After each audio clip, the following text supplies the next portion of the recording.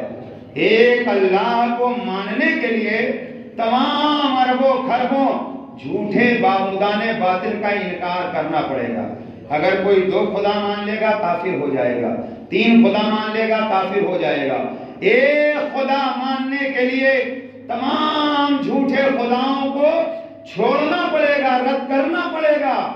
ایسے ہی مصطفیٰ کو ماننے کے لیے نبی کے غداروں سے الگ ہونا پڑے گا، نبی کے دشمنوں کو چھوڑنا پڑے گا، نبی کے دشمنوں سے دور رہنا پڑے گا۔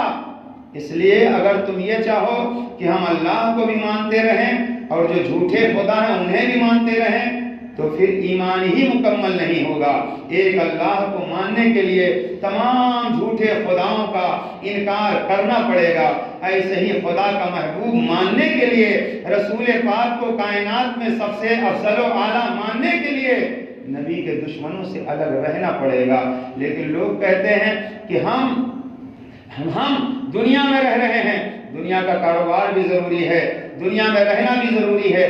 کون کہتا ہے آپ کاروبار نہ کریں؟ کون کہتا ہے آپ دنیا میں نہ رہیں؟ کون کہتا ہے آپ دنیا میں نہ جئیں؟ آپ دنیا میں رہیں، دنیا میں جئیں، لیکن مومن بن کر کے جئیں، صاحب ایمان بن کر کے جئیں۔ اس لیے کہ نجات صرف اور صرف ایمان والوں کے لیے ہے۔ قرآن میں بار بار رب نے اعلان فرمایا، اے ایمان والو، اے ایمان والو۔ کہیں رب نے فرمایا یا ایھا الذین آمنوا آمنوا، اے ایمان والو ایمان لے آؤ۔ کہیں اللہ نے فرمایا یا ایھا الذین آمنوا قوا انفسکم، اے ایمان والو جہنم سے بچو، اہل و عیال کو بچاؤ۔ کہیں اللہ نے فرمایا یا ایھا الذین آمنوا اتقوا اللہ وکونوا مع الصادقین، اے ایمان والو اللہ سے ڈرو اور سچوں کے ساتھ ہو جاؤ، زندگی گزارو، دنیا میں رہو، لیکن مومن بن کر کے جیو، مومن بن کر کے مرو۔ اور رسول پاک صلی اللہ تعالی علیہ وسلم کے غداروں سے، نبی کے دشمنوں سے، نبی کے جو غدار ہیں ان سے کوئی دوستی، کوئی سمجھوتا نہ رکھو۔ یہی مسلک اعلیٰ حضرت ہے اور یہی ایمان کامل ہے اور یہی ایمان کی علامت ہے۔ اور اگر نبی پاک صلی اللہ تعالی علیہ وسلم کے دشمنوں کی مشکات کی حدیث ہے کہ اگر کوئی بد مذہب کی تعظیم کرتا ہے، بد مذہب کی تعظیم کرتا ہے تو گویا وہ اسلام کو ڈھانے پر مدد کرتا ہے۔ اللہ اکبر۔ بد مذہبوں کے بارے میں فرمایا گیا کہ ان سے دور رہو۔ صحائح ستہ کے اندر مسلم شریف ہے، آقا نے فرمایا وَإِيَّاكُمْ وَإِيَّاهُمْ لا يضلونکم۔ لمبی حدیث سے مفہوم یہ ہے، اللہ کے نبی نے فرمایا کہ نبی کے دشمن، نبی کے غدار مر جائیں، ان کے جنازے میں شرکت نہ کرو، ان کو اپنے پاس نہ بٹھاؤ، نہ ان کے پاس بیٹھو، نہ ان کے یہاں کھاؤ، نہ اپنے یہاں ان کو کھلاؤ، نہ ان کی میت میں جاؤ، نہ ان کے جنازے میں جاؤ۔ یہ کس نے کہا ہے؟ یہ مدینے والے آقا نے کہا ہے۔ کسی مولوی کی بات ہو، کسی پیر کی بات ہو، آپ مانو یا نہ مانو، لیکن یہ مدینے والے آقا کی بات ہے۔ آقا نے حدیث میں منع فرما دیا ہے، اور جب نبی نے روک دیا ہے، نہیں رکو گے، جواب مصطفیٰ کو دو گے۔ کچھ لوگ یہ سمجھتے ہیں کہ کچھ لوگ یہ سمجھتے ہیں کہ ایسا لگتا ہے کہ پرسنل ہماری کسی سے دشمنی ہو۔ ہماری پرسنل کسی سے کوئی دشمنی نہیں ہے، لیکن ہماری اسی سے دشمنی ہے جس کی میرے آقا سے دشمنی ہے۔ ہماری اسی سے دوستی ہے جس کی مدینے والے آقا سے دوستی ہے، کیونکہ بخاری شریف کے اندر بھی حدیث ہے، مشکات کے اندر جلد اول کتاب الایمان صفحہ نمبر 12، وعن انس رضی اللہ تعالی قال قال رسول اللہ صلی اللہ علیہ وسلم لا يؤمن احدكم حتى اكون احب اليه من والده وولده والناس اجمعین۔ آقا نے فرمایا تم میں سے کوئی مومن ہو نہیں سکتا یہاں تک کہ اپنی ماں سے زیادہ، اپنے باپ سے زیادہ، اپنے دوست و احباب سے زیادہ، یہاں تک کہ اپنی جان سے زیادہ مجھ سے نہ محبت کر لے، مجھ سے نہ پیار کر لے۔ پتہ چلا محبت رسول کا نام ایمان ہے، رسول کے چاہنے کا نام ایمان ہے، رسول کے ماننے کا نام ایمان ہے، اور رسول پاک صلی اللہ علیہ وسلم کا دامن چھوڑ کر کے کہیں پیارے گنجائش نہیں ہے۔ اعلیٰ حضرت سرکار فرماتے ہیں یا رسول اللہ جو تیرے در سے یار پھرتے ہیں در بدر یوں ہی خار پھرتے ہیں، یا رسول اللہ میں اس گلی کا گدا ہوں جس میں مانگتے تاجدار پھرتے ہیں۔ اعلیٰ حضرت فرماتے ہیں یا رسول اللہ تمہیں جانا تمہیں مانا نہ رکھا غیر سے کام، تمہیں جانا تمہیں مانا نہ رکھا غیر سے کام۔ للہ الحمد میں دنیا سے مسلمان گیا، للہ الحمد میں دنیا سے مسلمان گیا، آج لے ان کی پناہ، آج مدد مانگ ان سے، کل نہ مانیں گے قیامت میں اگر مان گیا۔ وَقُومُوا مَعَ الصَّادِقِينَ، اے ایمان والو سچوں کے ساتھ ہو جاؤ۔ سچے ہیں کون؟ ایک بات اور پیش کر دیتا ہوں۔ مولائے کائنات حضرت علی کرم اللہ وجہہ الکریم آپ فرماتے ہیں میں نے خواب دیکھا کہ اللہ کے حبیب صلی اللہ علیہ وسلم مسجد نبوی شریف میں تشریف لائے ہیں، آپ نے امامت فرمائی ہے اور مسجد نبوی سے ٹیک لگا کر کے آپ تشریف فرما ہوئے ہیں۔ اتنے میں کھجوروں کا ایک ٹوکرا پیش کیا گیا، اللہ کے حبیب صلی اللہ علیہ وسلم نے کھجوروں کا ٹوکرا لیا، ایک کھجور حضرت علی کو عطا فرمائی۔ علی فرماتے ہیں کھجور میں نے لی اور جیسے ہی منہ میں نے رکھی اتنے میں میری آنکھ کھل گئی تو میں نے دیکھا کہ وہ کھجور کی مٹھاس میری زبان پر باقی ہے۔ پتہ چلا نبی کو کوئی خواب میں دیکھتا ہے تو یقیناً نبی ہی کو دیکھتا ہے، کیونکہ نبی کی شکل و صورت میں شیطان نہیں آ سکتا۔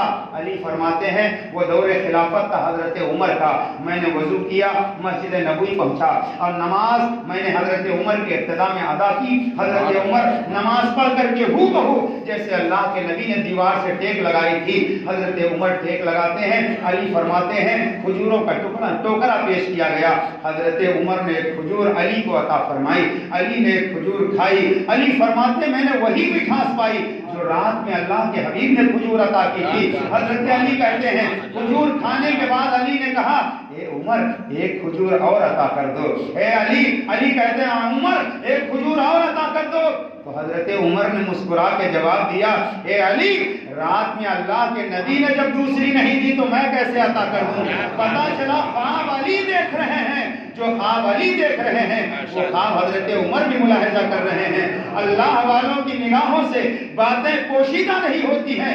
حضرت عمر فرماتے ہیں علی جب اللہ کے محبوب نے دوسری نہیں عطا کی تو میں دوسری کیسے عطا کر سکتا ہوں۔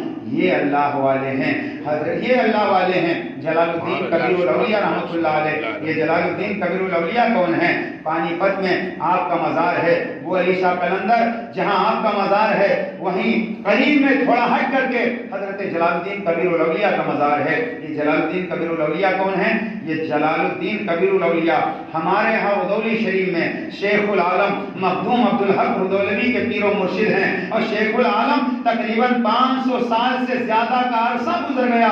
ہمارے ہاں جو شیخ العالم کا مزار ہے ان کا سلسلہ عمر فاروق اعظم سے جا کر ملتا ہے، ان کے پیر و مرشد ہے جلال الدین کبیر الاولیاء۔ آپ دریا کے کنارے چلے جا رہے تھے، ایک سنیاسی مل گیا، کبھی کبھی کرتب دکھاتے ہیں غیر مسلم بھی، تو جب تک ایمان نہیں ہے کرتب دکھانے سے کوئی ولی نہیں ہوتا ہے۔ وہ دریا کے کنارے چلا جا رہا تھا، جلال الدین کبیر الاولیاء سے ملاقات ہو گئی، اس کے ہاتھ میں پارس پتھر تھا۔ پارس پتھر وہ ہے لوہے میں لگاؤ سونا بن جائے، لوہے میں لگاؤ پتھر میں لگاؤ لوہے میں لگاؤ سونا بنا دیتا ہے وہ پتھر، وہ پارس پتھر۔ جلال الدین کبیر الاولیاء سے ملاقات ہو گئی، اس نے کہا جلال الدین میں تمہیں کچھ دینا چاہتا ہوں۔ آپ نے فرمایا کیا دینا چاہتا؟ دے۔ اس نے دیا پتھر اور بتانے لگا جلال الدین جس لوہے میں لگاؤ گے سونا بن جائے گا، بہت مالدار ہو جاؤ گے۔ تو یاد رکھنا جو اللہ کے ولی ہوتے ہیں وہ دنیا کے لیے نہیں بھاگتے ہیں، دنیا ان کے پیچھے بھاگتی ہے۔ اللہ والے دنیا کے لیے نہیں جیتے ہیں، اللہ و رسول کی رضا کے لیے جیتے ہیں۔ انہوں نے جیسے ہی سنا یہ پتھر ہے لوہے میں لگاؤ سونا بنے گا، لیا سامنے دریا بہ رہا تھا پھینک دیا۔ جب پھینک دیا سنیاسی چلانے لگا میں کچھ نہیں چاہتا، جانتا میرا پتھر واپس کرو، اتنے محنت و مشقت کے بعد یہ پتھر مجھے ملا، آپ نے دریا میں پھینک دیا، میرا پتھر واپس چاہیے۔ جب ضد کرنے لگا تو آپ نے فرمایا میرے ساتھ آ، دریا میں اتر گئے۔ جب آپ نے دریا میں اتر کر کے ہاتھ ڈالا تو پورا دریا خشک ہو گیا، دریا میں پانی ہی نہیں۔ آپ نے پتھر اٹھایا اور اس کو دے دیا۔ اب اس نے دیکھا دائیں بائیں صرف پارس پتھر ہی نظر آ رہے ہیں، اس نے تو ایک دیا تھا۔ اب جلال الدین کبیر الاولیاء نے نظر ڈال دیا تو چاروں طرف پتھر ہی پتھر، سب پارس پتھر۔ اس نے اپنا پتھر اٹھایا اور دیکھا جلال الدین کبیر الاولیاء دوسری طرف دیکھ رہے ہیں، چکوٹا بھرا اور تھیلے میں ڈالا۔ پلٹ کر جلال الدین کبیر الاولیاء فرماتے نادان میں نے تجھے اپنا پتھر اٹھانے کے لیے کہا تھا، میرے پتھر کیوں اٹھا رہا ہے؟ کہنے لگا حضرت آپ تو ادھر دیکھ رہے تھے، ادھر کیسے دیکھ لیا؟ فرمایا سن، جو اللہ کا ولی ہوتا ہے اللہ کی دی ہوئی طاقت سے داہنے بھی دیکھتا ہے، بائیں بھی دیکھتا ہے، آگے بھی دیکھتا ہے، پیچھے بھی دیکھتا ہے۔ اللہ کے ولی کی شان یہ ہوتی ہے زمین پر کھڑے رہ کر کے لوح محفوظ کا مشاہدہ کرتا سبحان اللہ،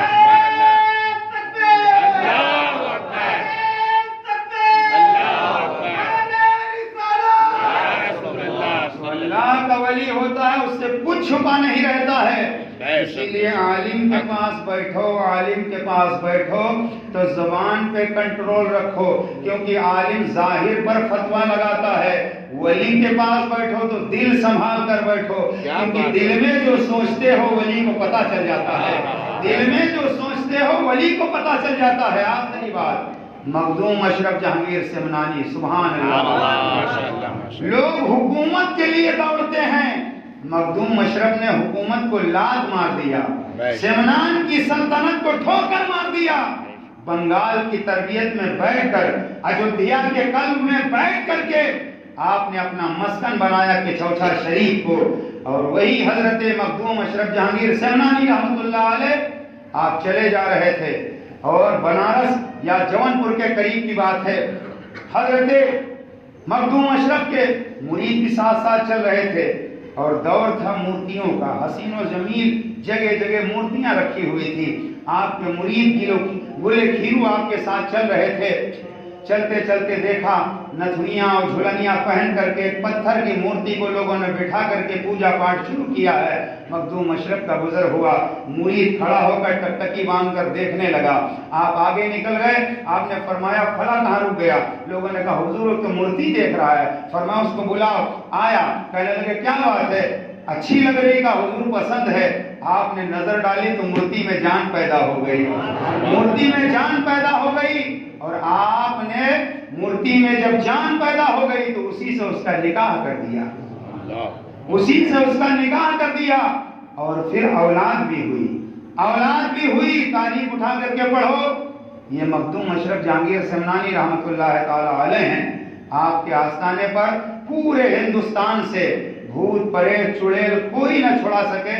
مخدوم اشرف کا نام آتے ہی شیطان بہت بھاگتے ہیں، اور کئی کلومیٹر دور سے ہی مخدوم چھوڑ دے آواز لگاتے ہوئے لوگ نظر آتے ہیں۔ بات سمجھ میں آ گئی کہ مخدوم اشرف نے سلطنت کو کیوں چھوڑا۔ پتہ کیا چلا کہ مخدوم اشرف نے دنیا کی سلطنت کو چھوڑ دیا تو اللہ نے ایسی سلطنت عطا فرمائی کہ آج مخدوم اشرف کے دربار میں ہمہ وقت دیوانوں کا میلہ لگا رہتا ہے۔ مسلمان بھی آتے، غیر مسلم بھی آتے، ہر طرح کے لوگ آتے ہیں۔ مخدوم مدد کرو، مخدوم کرم کرو. اور ہندوستان میں اسپیشلسٹ درگاہ ہے مخدوم اشرف کے اجنہ کے لیے، اور جہاں شیطان بھوت بڑے بڑے مخدوم اشرف کا نام سن کر کے بھاگتے ہوئے نظر آتے ہیں. وَكُونُوا مَعَ الصَّادِقِينَ، سچوں کے ساتھ ہو جاؤ. اللہ ہم کو سب کو عمل خیر کی توفیق عطا فرمائے، جو کچھ بیان ہوا اس پر عمل کی توفیق عطا فرمائے. السلام علیکم ورحمۃ اللہ وبرکاتہ.